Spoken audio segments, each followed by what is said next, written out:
កំតាន់អភ័យអីនេះគ្រាន់តែជាការលេងហ្គេមតែប៉ុណ្ណោះប្រហែលជាការលេងហ្គេមបែបនេះមានតែនៅក្នុងប្រទេសចិនទេមើលទៅម្ចាស់ចំការអំពើមួយកន្លែងនៅខេត្តស៊ីឈួនប្រទេសចិនបានកែប្រែអាជីវកម្មអំពើទាំងមូលរបស់គាត់ដោយអនុញ្ញាតឲ្យមនុស្សបង់លុយចូលលួចអំពើនៅក្នុងចំការរបស់គាត់ត្រូវហើយអ្នកស្ដាប់មិនខុសទេគឺបង់លុយចូលលួចអំពើល្បែងកំសាន្តនៅក្នុងចំការអំពើមួយនេះគឺបង់24ម៉ោងតែម្ដងហើយមនុស្សដែលទៅលេងកំសាន្តភាគច្រើនគឺទៅលេងនៅពេលយប់តើម្ចាស់កសិដ្ឋាននឹងអាចចំណេញលុយបែបណាចំណែកឯអ្នកចូលលេងនឹងចំណេញអ្វីដែរលក្ខន្តិកៈនៅក្នុងការចូលលួចអំពើក្នុងចំការអំពើមួយនេះគឺតម្រូវឲ្យអ្នកដែលទៅលេងកំសាន្តទាំងអស់រត់ចូលទៅក្នុងចំការអំពើលួចកាច់អំពើរួចហើយត្រូវតែប្រឹងរត់គេចពីម្ចាស់ចំកា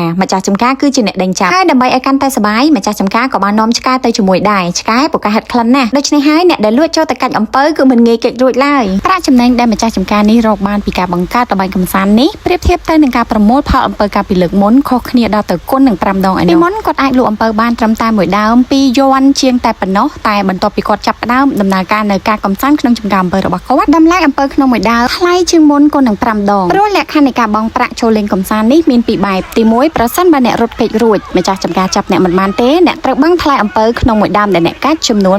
9.9 យួនស្មើនឹង$1.4ចំណែកអ្នកចាញ់ដែលត្រូវម្ចាស់ចំការអំពើចាប់បាននឹងត្រូវបង់ប្រាក់អំពើក្នុងមួយដើម